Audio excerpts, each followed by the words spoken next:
Greetings, brothers. Today's presentation is another side quest. If you are a fan of 1/64th diecast cars, then this might be for you. Now, like many of you, I've been a fan of Hot Wheels since time began, so I decided to scratch that itch, as they say, somewhat of a palate cleanser between projects. I didn't wish to collect for the sake of collecting, or to keep them entombed in their plastic shells. If I was to collect, it would be for display and just the ones that caught my eye rather than chasing full sets and treasure hunts. I set about picking a few up here and there, and before long I had a problem. Obviously the collecting bug, but also where to store them. There are some sterile plastic display cases and wall-mounted displays for sale, along with very expensive plastic diorama sets. Needless to say, I wanted to do my own thing, so I allocated a small wall section for Hot Wheelsification. I could build a small shelf and use all the wall for display, but first I needed a modular system that would also lock together. I also wanted a lighting system that was fairly inexpensive and ran off 5-volt USB. I'd start with small garage units that could hold 4 to 5 cars. I wanted different styles of walls, ceilings and floors that could be mirrored and switched out with any other piece for lots of options. I also wanted it to be easy to print with little to no supports. I'm about 3 to 4 weeks in on this project, lots of iterative design, prototyping and painting. I also took advantage of an offer for a good price on another printer. This takes me to 3 FDM and 1 SLA. Multiple printers are the only way to speed up the prototyping process, and it helps me to get the project boshed out before the enthusiasm wears off.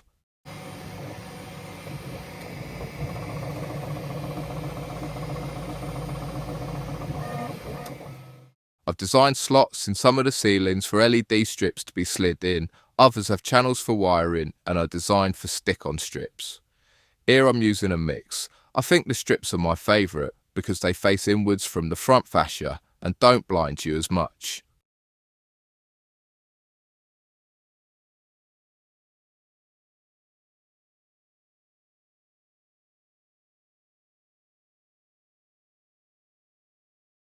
Here's the recommended orientation for printing. Add brim tabs to the corners to help avoid lifting. No need for supports on these apart from the walls that have an open garage door.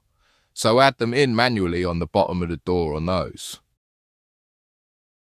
Start assembly by using the roof tile at the bottom as a jig to hold the structure in place while the super glue dries. This ensures that all the walls align up with the pegs on the next unit. Each unit requires gluing, but there is no need to glue individual units together if you want the option to mix them about later. Each component has a peg system with good tolerances, but when using the jig, everything should be nice and tight for a good fit.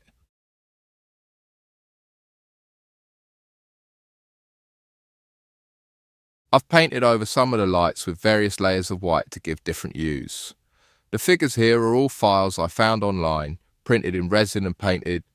I think they are amazing at helping to bring the scenes to life.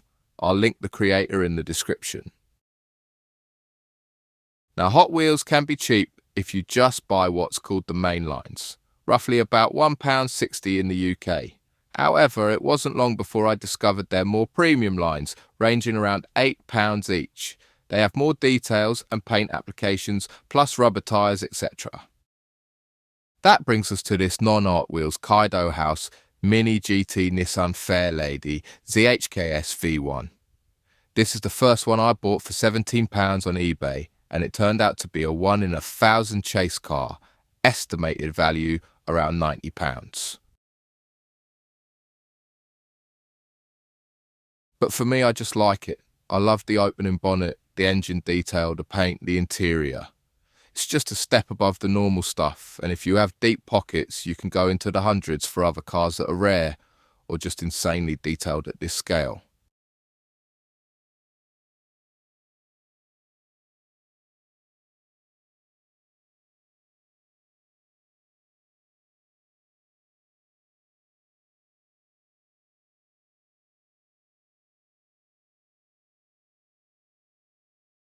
I've also varied some of the outside details with doors and metal cladding.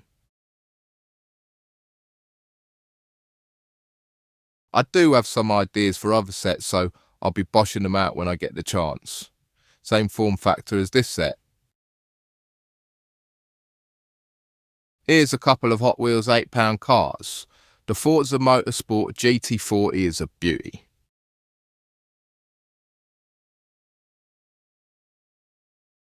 Recently Hot Wheels got the Ferrari licence back, so these are in hot demand. Not my favourites, I must admit, but it's cool to have some in the garages. As a diorama artist, it's fun to set up little vignettes. The figures make for some great shots, especially when you think of how tiny the scale is. This dirty old garage will eventually get detailed up, like the place I used to work at in the late 80s. I'm hoping to have cars in various states of repair and paint. I've started with a test on this XR 3i door respray. The green Lambo is another more premium car at about £17 by Mini GT. Lovely jubbly.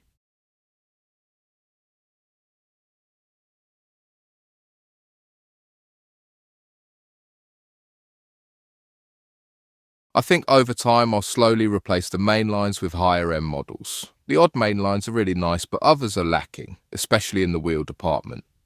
Although you can replace these with aftermarket products. I do love late 60s, early 70s American muscle cars too.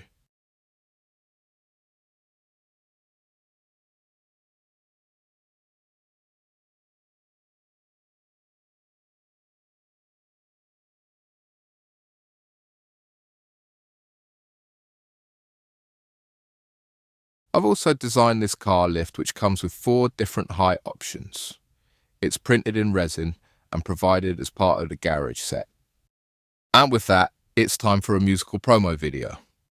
We would like to thank you for your continued support on the channel. We smashed 1,000 subs and are well on the way to 2K. Thanks for watching, and if you would like to purchase the files, please use the link below. I hope you have fun. Take care, brothers.